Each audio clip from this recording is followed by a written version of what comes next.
ইলিশ মাছের পাতলা ঝোল খাওয়ার জন্য আমার রেসিপিটি ফলো করুন। হ্যালো গাইস, আসসালামু আলাইকুম। ইলিশ মাছের পাতলা ঝোল খাওয়ার জন্য এখানে আমি দিয়েছি আলু আর বেগুন।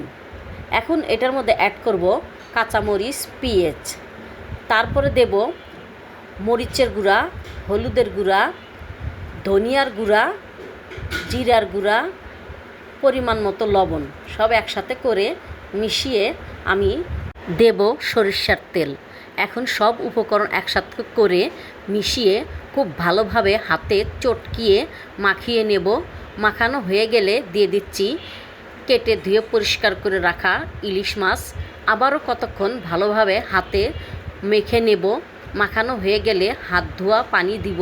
পানি বেশি দেওয়া যাবে না, পরিমাণ মতো পানি দিয়ে ঢাকনা দিয়ে ঢেকে 20 মিনিট কুক করে নিব। তো ঝটপট হয়ে গেল আমার ইলিশ মাছের পাতলা ঝোল।